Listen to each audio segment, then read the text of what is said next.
नमस्कार, मैं ट्विंकल दीक्षित। आप देख रहे हैं इंडिया राइज टीवी। आइए नजर डालते हैं आज की कुछ खास खबरों पर। अंतर्राष्ट्रीय हिंदू महापंचायत भारत ने भारत माता के सपूत चंद्रशेखर आजाद के बलिदान दिवस पर उनको श्रद्धांजलि देकर शहीद स्मारक संजय प्लेस पर याद किया गया।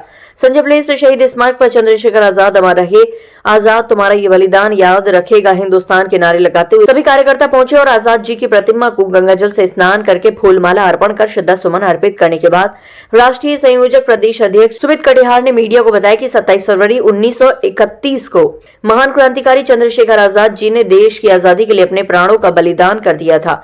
इलाहाबाद के अंदर आनंद भवन में जवाहरलाल नेहरू से मिले और उन्होंने नेहरू से कहा कि गांधी जी से मिलकर सरदार भगत सिंह की फांसी को रोकें। इलाहाबाद स्थित कंपनी बाग अल्फ्रेड पार्क में बैठकर अपने साथी का इंतजार करने लगे। ये बात सिर्फ नेहरू को पता थी। मुठभेड़ के बाद आजाद की पिस्टल की गोलियां खत्म हो गई थी, सिर्फ एक गोली बची थी जिसे आजाद जी ने अपनी गनपट्टी पर चलाकर देश के लिए बलिदान हो गए। मुख्य रूप से उपस्थित प्रदेश उपाध्यक्ष अर्जुन गिर्ज, प्रदेश मंत्री नितिन गिरी गोस्वामी, जिलाध्यक्ष रवि व्यास, विजय शर्मा, बबीता श्रीवास्तव, अनिल पचौरी, कार्तिक चौहान, विजय गुप्ता, राजीव कुशवाहा, ब्रजमोहन, कृष्ण पहलवान, महेश चंद, विमल प्रजापति, पंकज मनीष, संजू भारती, राजा बाबू, जयप्रकाश आदि दर्जनों कार्यकर्ता उपस्थित रहे।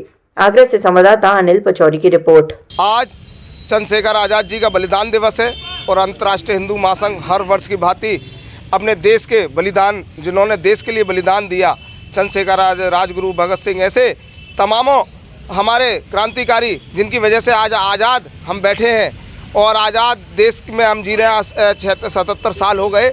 आज ऐसे बलिदानियों को हम हमेशा संगठन याद करता है। अंतर्राष्ट्रीय हिंदू महासंघ चंद्रशेखर आजाद जी एल्फ्रेड पार्क में उनको गोली मारकर गुप्त सूचना से अपने ही लोगों ने सूचना देकर उनको मरवा दिया। तो ऐसे हिंदुस्तानियों से भी मैं कहना चाहता हूं कि आप घर में रहकर घात करते हैं, साथ में रहकर घात करते हैं, तो ऐसे क्रांतिकारियों को जिस तरीके से मरवाया है और आगे भी युवा क्रांतिकारी हैं जिनके साथ आए दिन हमले होते रहते हैं हिंदूवादियों पर, तो मैं उनको अवगत कराना चाहता हूं कि वो लोग घर में रहकर घात ना करें, साथ में रहकर घात ना करें, क्योंकि जो देश के लिए लड़ता है वही सच्चा समर्पित देशभक्त है।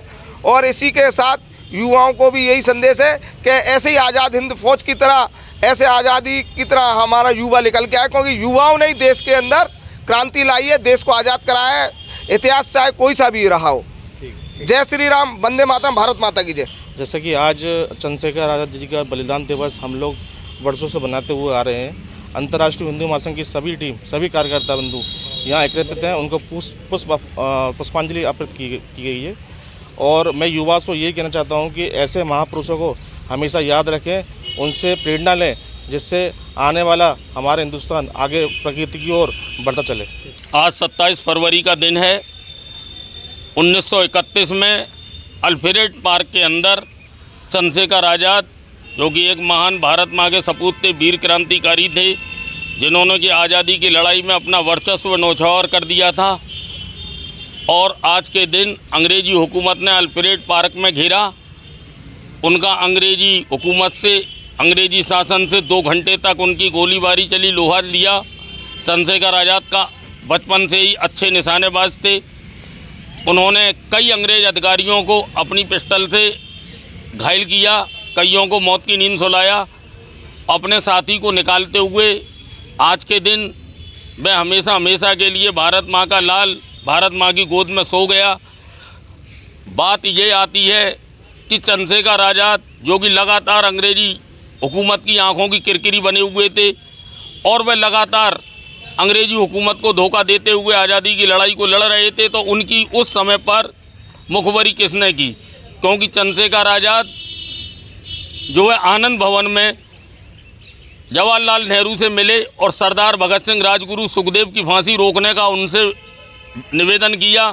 जवाहरलाल नेहरू के इनकार करने पर वे काफ़ी गर्म हुए और जवाहरलाल नेहरू को खरी खोटी सुनाते हुए वह वहाँ से निकले। सिर्फ जवाहरलाल नेहरू को ही मालूम था कि चंद्रशेखर आज़ाद यहाँ से निकलने के बाद में अल्फ्रेड पार्क जा रहे हैं और उसके बाद में अंग्रेजी हुकूमत के भी कई अधिकारियों ने अपने बयान में कहा है कि चंद्रशेखर आज़ाद कभी हमको नहीं मिले, लेकिन अगर मिले तो कांग्रेस शासन के एक बहुत बड़े नेता की मुखबरी से मिले। हमें शक ही नहीं, पूरा यकीन है कि जवाहरलाल नेहरू के द्वारा ही चंद्रशेखर आज़ाद की मुखबरी की गई, नहीं तो जो चंद्रशेखर आज़ाद को कभी अंग्रेजी हुकूमत ढूंढ नहीं पाई। उन्होंने कहा था आज़ाद हैं, आज़ाद रहेंगे और हमेशा आज़ाद ही रहेंगे, अंग्रेजी हुकूमत हमको कभी जिंदा गिरफ्तार नहीं कर सकती। उस चंद्रशेखर आज़ाद ने मरते समय भी अपने इस नाम को, आज़ाद नाम को सार्थक किया, अंग्रेजी हुकूमत उनको जिंदा गिरफ्तार नहीं कर पाई। आज हम सभी लोग अंतर्राष्ट्रीय हिंदू महासंघ भारत के सभी कार्यकर्ता पदाधिकारीगण चंद्रशेखर आज़ाद को पुष्पांजलि अर्पित करते हैं और युवाओं को चंद्रशेखर आज़ाद से देश के प्रति समर्पण भाव से सीखना चाहिए कि एक क्रांतिकारी किस तरह से अपने देश के प्रति मर मिटने का जज्बा रखता है। आगे ताजा खबरों से जुड़े रहने के लिए हमारे चैनल को सब्सक्राइब, लाइक, बेल आइकन दबाना ना भूलें। धन्यवाद।